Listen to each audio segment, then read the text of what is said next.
અગ્નિ મહાપુરાણની કથાને આગળ વધારીએ. ભાગ 39મો, અધ્યાય 255, દિવ્ય પ્રમાણ કથન.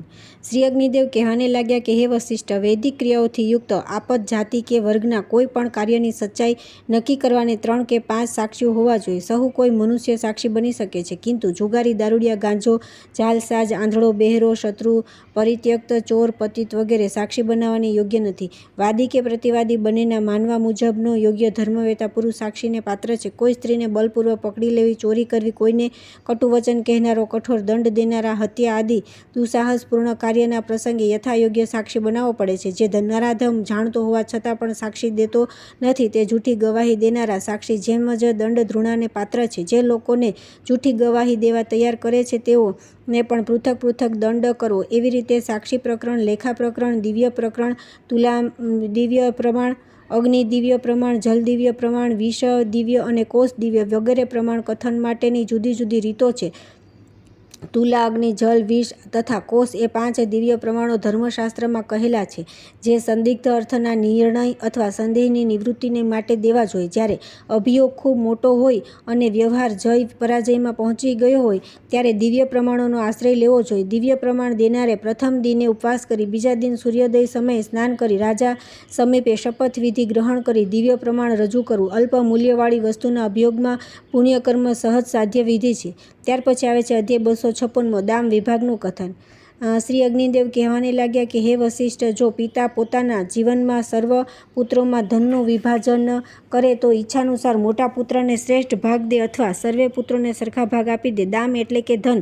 જેઓને 12 પ્રકારના પુત્રોમાંથી કોઈ જ ન હોય તો એવો પુત્રહીન પુરુષ જો સ્વર્ગવાસી બને તો તેમના ધનના ભાગીદારી તો ક્રમશઃ પત્ની, પુત્રી, માતા, પિતા, ભાઈ, ભાતૃપુત્ર, આચાર્ય, શિષ્ય કે સહપાઠી બની શકે છે. વાનપ્રસ્થ, સંન્યાસી અને નૈષ્ઠિક બ્રહ્મચારીઓના ધનના અધિકારી ક્રમશઃ એક આશ્રમમાં રહેનારા ધર્મભ્રાતા, શિષ્ય અથવા આચાર્ય હોય છે. સ્ત્રીધન વિશે કહું છું સાંભળો. જે માતા, પિતા, પતિ અને ભાઈએ આપ્યું હોય, જે વિવાહકાલમાં અગ્નિની સમીપે મામા વગેરે તરફથી મળેલ હોય તથા જે અધિવેદનિક આદિ ધન હોય તે સ્ત્રીધન કહેવાય છે. જેને કન્યાની માતાના બંધુબાંધવો આપ્યું હોય, જેને પિતાના બંધુબાંધવોએ આપ્યું હોય અને જે વરપક્ષના તરફથી કન્યાના માટે શુભ શુકનમાં મળ્યું હોય એવં વિવાહ પછીથી ભેટમાં મળેલ હોય તે સર્વેને પણ સ્ત્રીધન કહેવાય છે.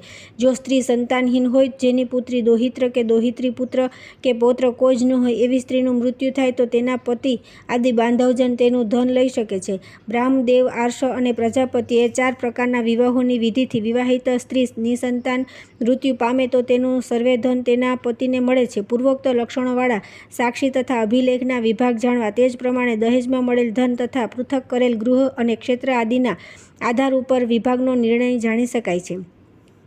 ત્યાર પછી આવે છે અધ્યાય 257મો, સીમા વિવાદ નિર્ણય.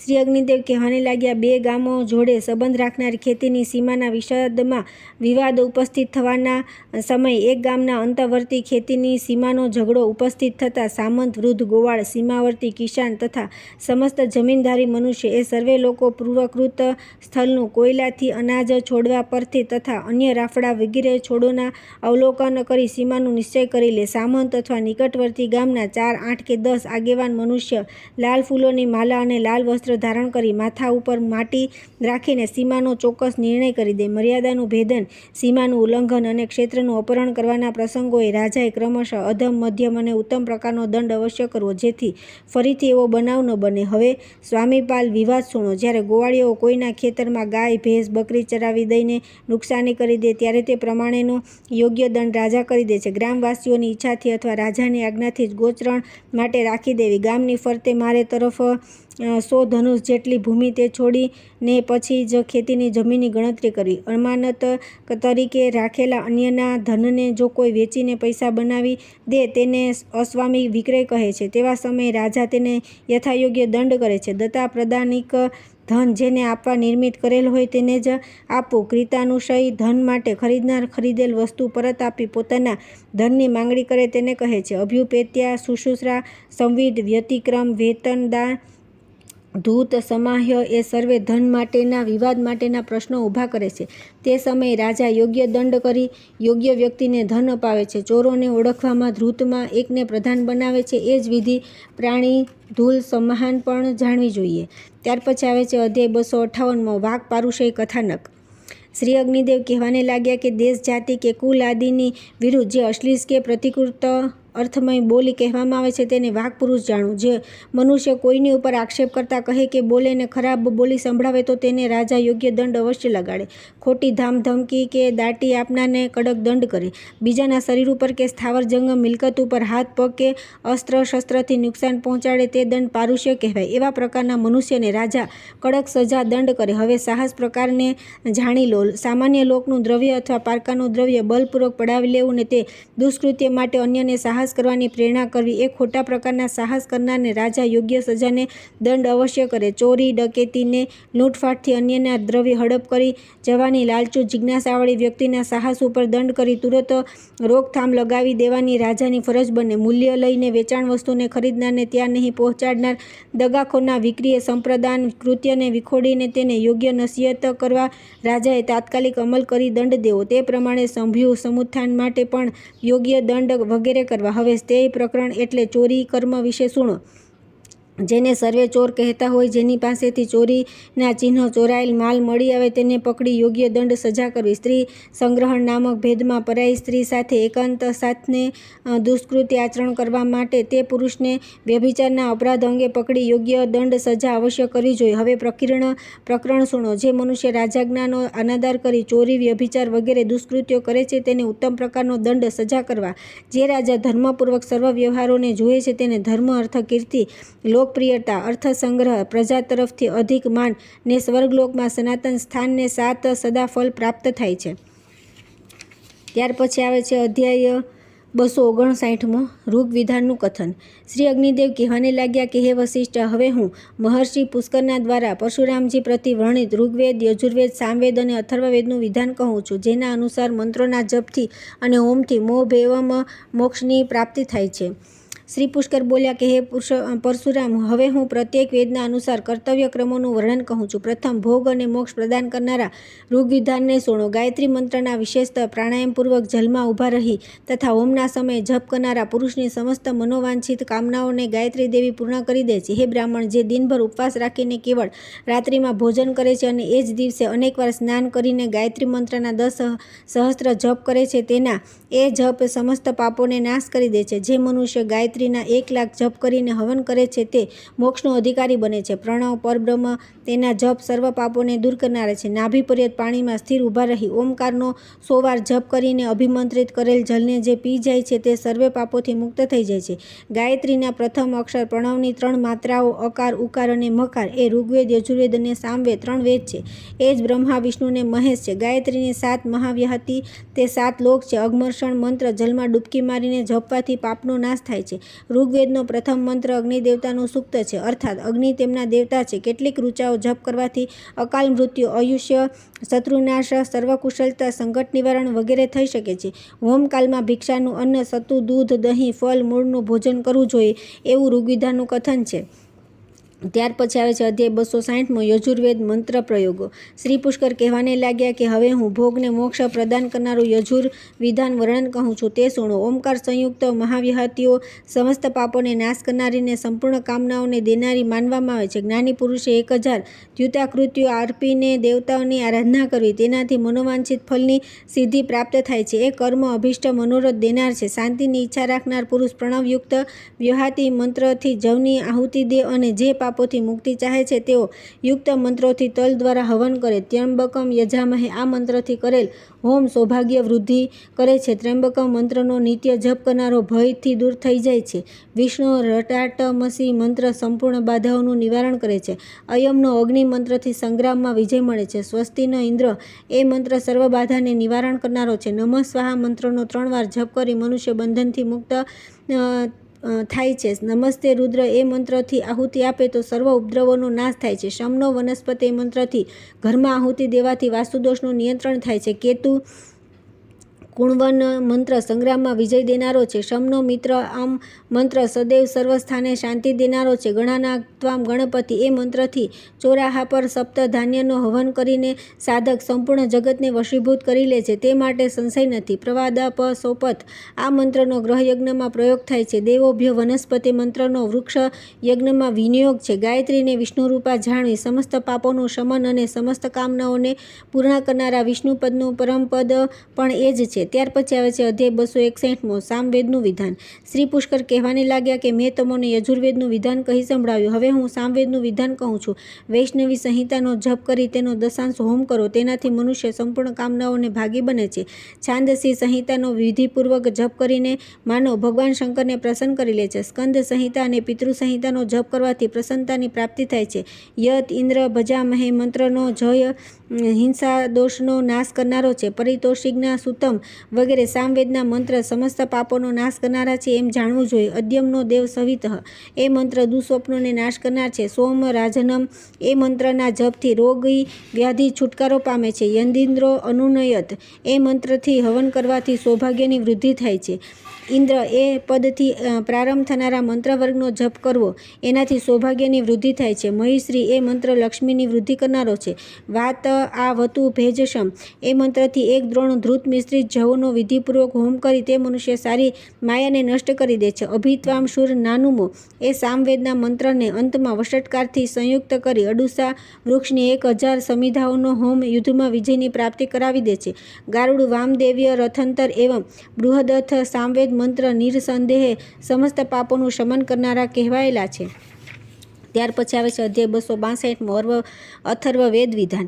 શ્રી પુષ્કર કહેવાને લાગ્યા સંવિધાન મેં કહ્યું, હવે હું અથર્વ વિધાનનું વર્ણન કહું છું. શાંતાતિ ગણા ઉદ્દેશથી હવન કરી માનવ શાંતિ પ્રાપ્ત કરે છે. ભૈષજ્ય ગણના ઉદ્દેશથી હોમ કરી સાધક સમસ્ત રોગોને દૂર કરે છે. સ્ત્રીસપ્તીય ગણના ઉદ્દેશથી આહુતિઓ આપનારા સંપૂર્ણ પાપોથી મુક્ત થઈ જાય છે. અપરાજિતા ગણના ઉદ્દેશથી હવન કરનારા કદી પરાજિત થતા નથી. આયુષ્ય ગણના ઉદ્દેશથી આહુતિ દઈને માનવ દુર્મૃત્યુને હટાવી દે છે. યસ્વા મૃત્યુ અથર્વવેદ મંત્ર જપ કરવાથી મૃત્યુનો નાશ કરે છે.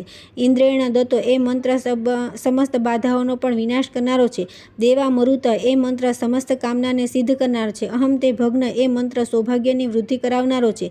યે મેં પાશા મંત્ર બંધનથી છુટકારો અપાવે છે. શપથવહન એ મંત્રનો જપ તથા હોમ કરવાથી મનુષ્ય પોતાના શત્રુઓનો વિનાશ કરી શકે છે. તેમજ ત્વમુતમમ એ મંત્ર યશ એવં બુદ્ધિનો વિસ્તાર કરનારો છે. યથા મૃગા એ મંત્ર સ્ત્રીઓના સૌભાગ્યને વધારનારો છે. મુચ્ચામી એ મંત્ર ખાસ અપમૃત્યુનું નિવારણ કરે છે. અથર્વશીર્ષનો પાઠ કરનારા સમસ્ત પાપોથી મુક્ત થઈ જાય છે. હે ધર્મજ્ઞ, તેલ, કણ, રાય, રુધિર, વિષ એવં કંટકયુક્ત સમિધાઓનો અભિચાર કર્મમાં પ્રયોગ કરવો. જે મંત્રોના ઋષિ દેવતા છંદ અને વિનિયોગને જાણે છે તે જ તે મંત્રો દ્વારા કથિત કર્મનું અનુષ્ઠાન કરે છે. ત્યાર પછી આવે છે અધ્યાય 263મો ઉત્પાત શાંતિનું કથન. શ્રી પુષ્કર કહેવાને લાગ્યા, પ્રત્યેક વેદના શ્રી સૂક્તને જાણવું જોઈએ. તે લક્ષ્મીની વૃદ્ધિ કરનારું છે. હિરણ્યવર્ણા, હારિણી ઇત્યાદિ 15 ઋચાઓ ઋગ્વેદીય શ્રી સૂક્ત છે. રથે અક્ષરરાજાય વાજ એ ચતુસ્ત્ર એ 4 મંત્રો યજુર્વેદીય શ્રી સૂક્ત છે. તેમજ શ્રિયમ ધાતર્મયી ધઈ એ અથર્વવેદનું શ્રી સૂક્ત છે.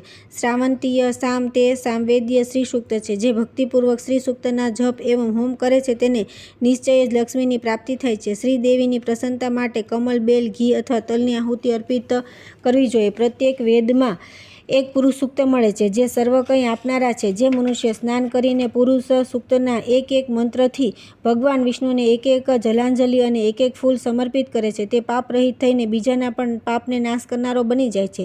સ્નાન કરીને આ સૂક્તના એક એક મંત્રની સાથે 18 શાંતિઓમાં સમસ્ત ઉત્પાતોનો ઉપસંહાર કરનારી અમૃતા, અભય અને સૌમ્યા એ 3 શાંતિઓ સર્વોત્તમ છે. તેમાંની પ્રત્યેક શાંતિ સંપૂર્ણ કામનાને દેનારી છે.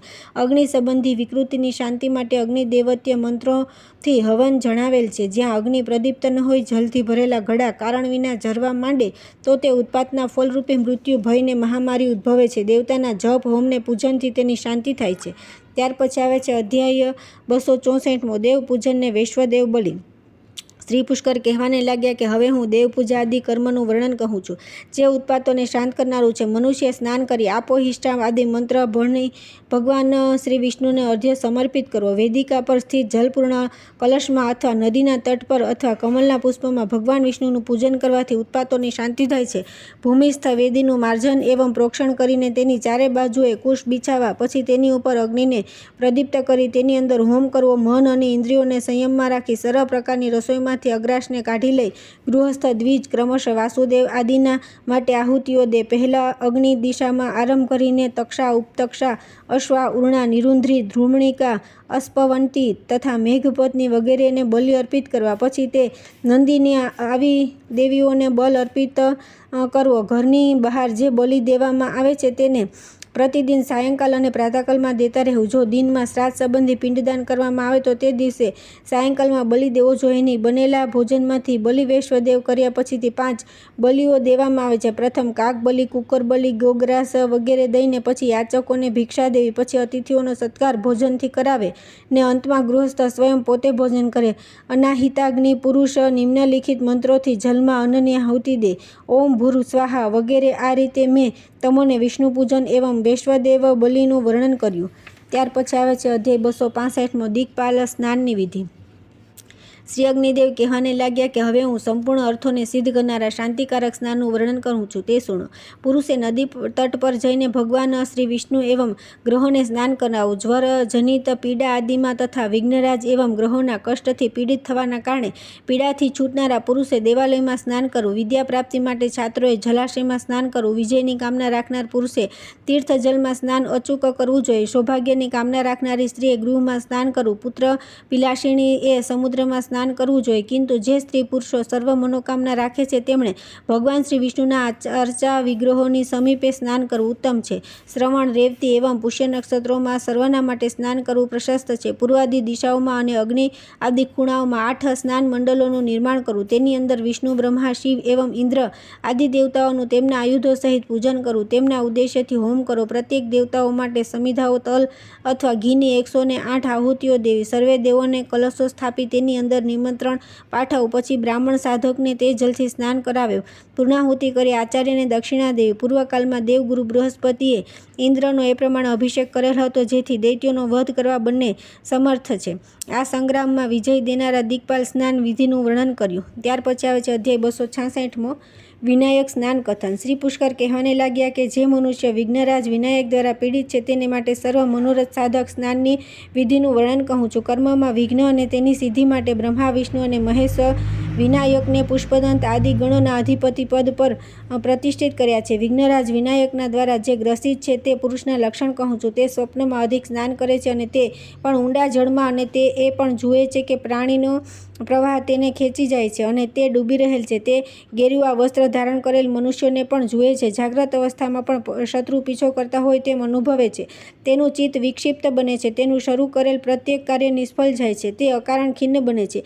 વિઘ્નરાજનો કોપ પામેલ કન્યાને યોગ્ય વર નથી મળતો. વિવાહિતાને સંતાન થતું નથી. ક્ષત્રિયને આચાર્ય પદ મળતું નથી. શિષ્ય અધ્યયન કરી શકતો નથી. વૈશ્યને વ્યાપાર કે ખેતીમાં લાભ થતો નથી. રાજાનો પુત્ર રાજ્ય હસ્તગત નથી કરતો. એવા પુરુષને કોઈ શુભ દિને પવિત્ર મુહૂર્તમાં વિધિપૂર્વક સ્નાન કરાવવું. હસ્ત, પુષ્ય, અશ્વિની, મૃગશિરા તથા શ્રવણ નક્ષત્રમાં ભદ્રપીઠ ઉપર સ્વસ્તિ વાચન પૂર્વક બેસાડી તેને વિધિવત સ્નાન કરાવવું જોઈએ. તેના મસ્તકે સુગંધિત દ્રવ્ય લેપ કરવો. 4 કલશોનું જલ, 5 પ્રકારની માટી, આચાર્ય મંત્રથી અભિષેક કરે. સરસવ તેલની મસ્તકે આહુતિ દે. તે પછી વિનાયક જનની અંબિકાને દુર્વાદલ પુષ્પોથી ભરેલી અર્ધ્યરૂપી અંજલિ આપી મંત્રથી ઉપસ્થાન કરે અને કહે કે હે અંબા, મારી સર્વ મનોકામના પૂર્ણ કરો. પછી બ્રાહ્મણો ભોજન કરાવવું તથા આચાર્યને 2 વસ્ત્રોનું દાન દેવું. એ પ્રકારે વિનાયક અને ગ્રહોનું પૂજન કરી મનુષ્ય ધન અને સર્વ કાર્યોમાં સફળતા પ્રાપ્ત કરી લે છે. ત્યાર પછી આવે છે અધ્યાય 267મો માહેશ્વર સ્નાન કથન. શ્રી પુષ્કર કહેવાને લાગ્યા કે હવે હું રાજા આદિની વિજયશ્રીને વધારનારું માહેશ્વર સ્નાન કથન કહું છું, જેનો પૂર્વકાળમાં શક્રાચાર્ય દાનવેન્દ્ર બલિને ઉપદેશ કર્યો હતો. પ્રાતઃકાળમાં સૂર્યોદયની પૂર્વે ભદ્રપીઠ ઉપર આચાર્ય જલપૂર્ણ કલશોથી રાજાને સ્નાન કરાવે. સ્નાનના સમયે નિમ્ન અંકિત મંત્રનો પાઠ કરો. હે ધવલ ભસ્મના અનુલેપન પોતાના અંગોએ લગાડનારા બલવાન ભગવાન શ્રી રુદ્ર, આપને મારા નમસ્કાર હો. પૂજાનો સ્વીકાર કરી પ્રતિપક્ષીઓ ભસ્મ કરો. હે શિવજી, મારા જીવનની રક્ષા કરો. એ પ્રમાણે મંત્રથી સ્નાન કરી તલનો હોમ કરો. પછી ત્રિશુલધારી ભગવાન શિવનું પંચામૃતથી સ્નાન કરાવી પૂજન કરવું. ધૃત સ્નાન આયુષ્યની વૃદ્ધિ દેનારું છે. ગૌમય સ્નાન કરવાથી લક્ષ્મીની પ્રાપ્તિ થાય છે. ગૌમૂત્રથી સ્નાન કરવાથી પાપોનો નાશ થાય છે. દૂધથી સ્નાન કરવાથી બલવૃદ્ધિ અને દહીંથી સ્નાન કરવાથી સંપત્તિની વૃદ્ધિ થાય છે. પંચગવ્યથી સ્નાન કરવાથી સર્વે પ્રકારની અભિષ્ટ વસ્તુઓની પ્રાપ્તિ થાય છે. પલાશ, બીલીપત્ર, કમલનું સ્નાન કરવું તે શ્રેષ્ઠ છે. ધાત્રીફળ જલથી સ્નાન કરવાથી ઉત્તમ પ્રકારની લક્ષ્મી પ્રાપ્ત બને. ભગવાન વિષ્ણુના ચરણોદક દ્વારા કહેલ સ્નાન સર્વ સ્નાનોની શ્રેષ્ઠ જાણવું. એકાકી મનુષ્ય મનમાં એક કામના લઈ વિધિપૂર્વક એક જ સ્નાન કરવું જોઈએ. સમસ્ત કામનાઓના ઈશ્વર ભગવાન શ્રી હરિ જ છે, જેથી તેમના પૂજનથી જ મનુષ્ય સંપૂર્ણ કામનાઓને પ્રાપ્ત કરી લે છે. શ્રી વિષ્ણુનું ધૂપ દીપ આદિથી પૂજન કરવાથી મનુષ્યને શાંતિ પ્રાપ્ત થાય છે. 4 હાથના ચોકોર કુંડમાં 8 કે 16 બ્રાહ્મણ તલ, ઘી અને ચોખાથી લક્ષ હોમ કે કોટી હોમ કરે. ગ્રહોની પૂજા કરી ગાયત્રી મંત્રથી યુક્ત હોમ કરવાથી ક્રમશઃ સર્વ પ્રકારની શાંતિ સુલભ બને છે. ત્યાર પછી આવે છે અધ્યાય 268મો નિરાજનના વિધિ. શ્રી પુષ્કર કહેવાને લાગ્યા કે હવે હું રાજાઓએ કરવાને યોગ્ય સંવત્સર કર્મનું વર્ણન કહું છું. રાજાએ પોતાના જન્મ નક્ષત્રમાં નક્ષત્ર દેવનું પૂજન કરવું જોઈએ. તેણે પ્રત્યેક માસમાં સંક્રાંતિના સમયે સૂર્ય અને ચંદ્ર આદિ દેવતાઓની અર્ચના કરવી. ચતુર્માસમાં શ્રીહરિનું યજન કરવું. દેવસૂતી એકાદશી તથા દેવઉઠી એકાદશીઓના અવસર ઉપર 5 દિન સુધી ઉત્સવ કરવો જોઈએ. ભાદ્રપદના શુક્લ પક્ષમાં પ્રતિપદા તિથિએ શ્રી ઇન્દ્રદેવનું પૂજન કરવું. અશ્વિન માસની શુક્લ પક્ષની અષ્ટમી તિથિએ ભદ્રકાલીનું વિનય પ્રાપ્તિ અર્થે પૂજન કરવું. નિરાજનની વિધિ કહું છું, સુણો. ઈશાન કોણમાં દેવ મંદિરનું નિર્માણ કરવું. ત્યાં 3 દરવાજા લગાવી દેવાલયના ગર્ભગૃહમાં સદા દેવતાઓનું પૂજન કરવું. જ્યાં સૂર્ય ચિત્રા નક્ષત્રને છોડી સ્વાતિ નક્ષત્રમાં પ્રવેશ કરે છે તે સમયથી પ્રારંભ કરીને જ્યાં સુધી સ્વાતિ ઉપર સૂર્ય સ્થિત રહે ત્યાં સુધી રાજાએ દેવ પૂજન અવશ્ય કરતા રહેવું જોઈએ. બ્રહ્મા, વિષ્ણુ, મહેશ, વિનાયક, કાર્તિકેય, વરુણ, કુબેર, યમ, વિશ્વદેવ, ઐરાવત, પદ્મ, પુષ્પદંત, વામન, સુપ્રતિક, અંજન અને નીલ એ 8 દિગ્ગજોનું ગૃહ આદિમાં પૂજન કરવું. તે પછી પુરોહિતે ઘી, સમિધા, શ્વેત અને તલનો હોમ કરવો. 8 કલશોથી જલથી પૂજન કરી તે જલથી ઉત્તમ હાથીઓને સ્નાન કરાવો. પછી ઘોડાને સ્નાન કરાવવું. તે સર્વેને ગ્રાસ આપે. પછી પ્રથમ હાથી, બાદમાં ઘોડાને તોરણ દ્વારથી બહાર કાઢવા. રાજચિહ્નોનું પૂજન ગૃહમાં કરવું. રાજદ્વારથી હાથીની પીઠ પર બેસી રાજા સર્વ સૈન્ય સાથે જયઘોષ કરતા જલથી મશાલોની 3 પ્રદક્ષિણા કરે. એ પ્રમાણે પૂજન કરી રાજા સર્વેને વિદાય કરી રાજભવનમાં પ્રસ્થાન કરે. સમસ્ત શત્રુઓનો વિનાશ કરનારી નિરાજના વિધિ રાજાનો અભ્યુદય કરનારી છે.